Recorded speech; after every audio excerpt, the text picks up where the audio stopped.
The latest Pompey news, updates every day from the Pompey Sound news desk. KIRK to sign from St Johnstone. Last week, Peterborough reportedly had a £500,000 bid turned down by the Scottish Championship club, but it seems Portsmouth have now won the race for Kirk's signature. The 21-year-old striker is set to head to Fratton Park, his preferred choice, on Sunday for a medical and to wrap up the final details of his move to the south coast. Kirk was notably absent from St Johnstone's matchday squad in their 1-1 draw with Morton, with manager Simo Valakari later confirming the transfer was imminent. The Edinburgh-born forward netted 11 goals for St Johnstone last season and has already bagged 4 this term, despite not starting a game since mid-August. Speaking about the move, Valakari said, "Mackenzie will travel down south tomorrow for a medical. It looks like he'll be moving on. While you always want more, we have to be realistic. This is a very good deal for everyone involved. Goal-scoring strikers are hard to come by, and Mackenzie is exactly that. He managed 11 goals last year, in a team that was struggling. I can see why a big club has taken a chance on him. This is his opportunity to prove himself in an exciting league, and we wish him the best. We've enjoyed having him here, even if it was brief." Kirk will join Colby Bishop and Thomas Waddingham as Pompey's striking options. The Blues aren't done yet though. They're still looking to bring in a winger before the transfer window shuts at 7 p.m. on Monday. Portsmouth's final game before the deadline saw them edge past Preston North End 1-0 at home, thanks to DOZZELL's first-half strike. He's Northern Irish. He stands just a little bit over 6 foot. He's a striker. He's played for Northern Ireland's under-19s. His previous clubs are Heart of Midlothian, and he also had a spell out on loan at Hamilton Academical. He's a product of the Hearts Academy, signed his first professional contract with the club at the age of 16 in September 2020, made his Scottish Premiership debut 2 years later, appearing as a second-half substitute for Hearts against Ross County in a 1-1 draw, signed a new 1-year contract with the club in May 2023. He had a scoring streak in the Lowland Football League for the Hearts reserves, scoring 34 goals in 39 games. OK, it's not the highest standard, but that is a very good return, isn't it? Including 17 goals in his first 13 games of the 2023-24 season. So at one particular level, a good level, he's with a professional club. He is scoring a goal a game. January 2024, Kirk joined Scottish League One side Hamilton Academical on a loan until the end of that season. He's still very young, of course. Signed for Scottish Premiership side St Johnstone for an undisclosed fee.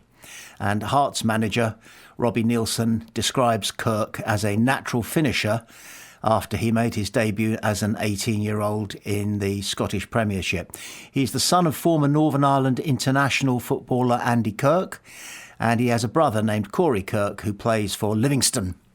So another footballing family, bit of a beginnings of a dynasty, and he's ours, and he's young, and he's no doubt hungry, and he'll be probably lining up alongside Waddingham as our second-choice striker.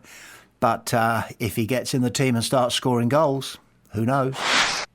John Messinho is delighted to head into the international break with 7 points already safely in the bank. DOZZELL's deflected strike was enough for them to beat Preston at a damp Fratton Park in the latest championship contest. It was certainly not a faultless display from the hosts, who struggled to keep hold of the ball for a spell in the second half. But Messinho was pleased with the solidity of his side, who restricted their opponents to scraps in the final third. The Blues boss said, "I thought we were okay and we seemed pretty comfortable, even if most people inside the stadium weren't feeling that way as the second half wore on. We looked so solid defensively and I can't remember Nico having a save to make, although he was excellent coming for crosses. But we didn't really kick on after getting the goal, and we deserved to go ahead in terms of chances created. We looked so solid defensively and I can't remember Nico having a save to make, although he was excellent coming for crosses. Both sides were quite expansive and we just wanted the lads to show a bit more composure, but I don't think we did that. When things got slightly more difficult after the break, we weren't able to put the ball in the back of the net again. It's been a solid start for us though, and we're in a better place than we were at this time last year, both in terms of results and performances. The lads will have a little bit of time off now, and then we'll have a really good training block before the derby.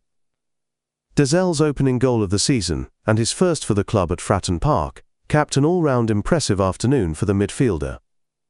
Messinho said, "We've had him in the building for just over a year now, and I think he's grown into his role here. He was excellent for the vast majority of last season, and has come in for this campaign looking more physical. Our challenge for Doz now is that because he's such a technically excellent player, can we see a bit more of that?" All managers have their own way in the technical area. Some of them just stand and glower. Some of them are very animated, issuing all sorts of instructions that are quite difficult for, I think, the players to take on board, waving this and rolling their hands and sticking, almost like those tic-tac men that you used to get, people that you used to get at race courses, that you get that. John Messinho tends to stand looking pretty impervious. If a Pompey player makes a mistake, he doesn't roll his eyes, he doesn't throw his head back, he just looks unmoved by it, because the player will glance across to see if he's incurred the wrath of the boss. But there is one gesture that John Messinho makes now, almost all through every game, and thinking back, he's done it almost since he arrived, and it's kind of gone unnoticed. He's waving his players forward. He's constantly waving his players forward. Get forward. Make attack the best form of defence. And he did it against Preston again and again and again. And you start to feel for him. A, because we like our Pompey sides to be going at the opposition, to be furiously trying to score another goal, whatever the score is. And we're not comfortable. He's right. We weren't comfortable with the fact that the majority of the Pompey players seemed to decide that they were going to shut up shop. And shutting up shop gets us a bit nervous, doesn't it? Or maybe it was all part of a carefully worked out strategy whereby if there were 25, 30 minutes to go and we were still 1-0 in the lead, we would bring them out. We would bring them to us. And in fact, the chance that Josh Murphy had right at the death of the game, and he put it over, came about because of precisely that, because we patiently waited until they only had a couple of defenders, and we had 3 or 4 guys going forward. We got it forward to them, we got it to them, and it was a beautiful pass that released Murphy. Shame he couldn't finish it in the end, though it wasn't necessary. But on the whole, I thought it's possible that, although John Messinho was waving everybody forward, everybody, including possibly him, was quite happy to sit back and take the 1-0 win, which we did. And one glance at the league table shows us that we're getting quite a few things right early on this season. Yeah, it was a brilliant result. The performance was okay. I thought we defended really, really well, and there's just loads more that we can get from this team. I think we just sat in a little bit too deep in the second half. We got the goal at a really good time, and I think we built into the game after an okay start. But certainly there's loads to get better at. I think we could have broken a lot better with some of the opportunities that we had that didn't turn into chances, and ultimately we had the better of the chances through the game. I thought we had some excellent chances. I don't think Nico really had a save to make, we clung on in the end, not through a load of a barrage of shots and a barrage of chances, but just the pressure that Preston had and the amount of the ball they had, and we can get better at that. Yeah, I think first of all we're not. I guess we're a side that hasn't defended particularly well over the last season or so, and so we've shown some real different qualities in the games that we've played this season. We were really disappointed here to concede the 2 set pieces against Norwich, so to score a set piece and then to defend as well as we did today from set pieces in an open play was brilliant. Just showing that resolve and showing that determination to keep the ball out of the back of the net I thought was excellent, because Preston got themselves in some good positions and created openings without creating chances. So to have one of those days where we weren't sparkling, we weren't scintillating, we weren't great on the ball, we didn't show enough composure, but to come away and win the game is really important. Yeah, Dawes has been excellent. I thought it was great again today. The goal was the sort of the cherry on top, and he's been a player that we've really enjoyed working with over the past year or so. Physically excellent, that's really improved. I think the technical side of his game is there for all to see. Really brilliant young man to work with, and I think he's got a lot of promise ahead of him. The big thing with Doz is that we're always pushing him on to do more. We want to see more of those performances. We want more goals. He's got a great strike. He puts himself in good positions, and that's the big message with Doz. Let's see a little bit more. Yeah, just I thought we could have showed a little bit more composure in moments, and when the ball did break down, whenever we showed that composure in the first half and we got the ball wide, we looked like a really strong, threatening side, and when we didn't, it became a bit of a frantic open game. Both sides were expansive, both sides didn't mind going a little bit more direct, so whoever landed on the second balls and showed that composure looks like a decent side. I don't think we did that in the second half, so I don't think we showed enough composure. I don't think we showed enough bravery really to play at certain times, and I understand that. First time at home that we've been leading in a game, the pressure was obviously massive to try and go into the international break with a good result and the win. So I do understand it, but I still think we need to improve. Yeah, and a good result you did get. How much of a boost can that give you and the group going into this short break now? Yeah, the points are really important first and foremost. It gives us a really big boost, and here's a side, the side that we've welcomed here so far that have gone a point away at QPR, which, as we've seen today, is a really tough place to go. They've beaten Leicester and they've beaten Ipswich, who were two promotion favourites with outstanding squads, and Preston have done it and deserve to do it. So I think to come here and beat them today is really good. I think the big thing for us is to make sure that we compete in every championship game we play. There were too many games last year we didn't compete in, particularly away from home. I can live with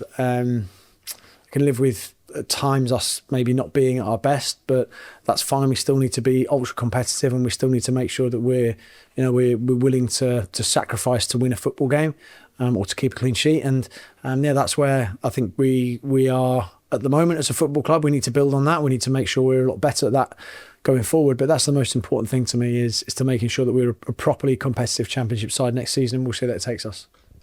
He's right. He's always right. It was a excellent performance by DOZZELL, and the goal was the cherry on the top. He always manages to come up with something that sets you thinking, doesn't he, John Messina? Now, what was it he just said there that got us raising our eyebrows and wondering what to make of it? He said, we created plenty of openings, but we didn't create many chances. Now, that's not a distinction that I'm familiar with. Are you? I can see it now that it's been raised, now that it's been demonstrated to us by John Messina. We created plenty of openings, but we didn't create many chances. I guess what that means is that we get the ball into the almost danger area, but don't get it into the danger area with an opportunity to make a strike. And on reflection, I think he's got that one, as usual, absolutely spot on. That's the story of that game, apart from the excellent result. We scored a goal and we kept them out. We did create lots of openings and we didn't create enough chances, onwards and upwards. Preston boss Paul Heckingbottom told Northern journalists that his Preston side were the better team, saying, "I'm pleased, proud of them. We came to a difficult place and I thought we were the better team. Especially the second half, I felt we got on top and really controlled the game. We pushed and gave everything, but nothing fell for us in the box. I think their keeper only made a couple of saves. They were making real good blocks, and just the amount of crosses we got in and balls into their box was fantastic really, because that's why we spoke about Paul Valentin when we signed him, and what we thought he could do in the final third. Same with Thierry, but then it's the finishing touches and still having that aggression in the box. I felt Lewis Dobbin and Mads Frokshar came on, gave us a bit more control again, and were very good, and had moments again to get us up the pitch. But maybe their skill set is not the physicality in the box. They played their part as well. I can't be disappointed with that performance, and can't be disappointed with the first 4 games." Hecky said, "I felt we still chased the game in the right way, and our wingbacks stepped up and played really, really high, and got a lot of balls in their box." So often the case, isn't it? After a close result, both team bosses end up saying, we deserve to win.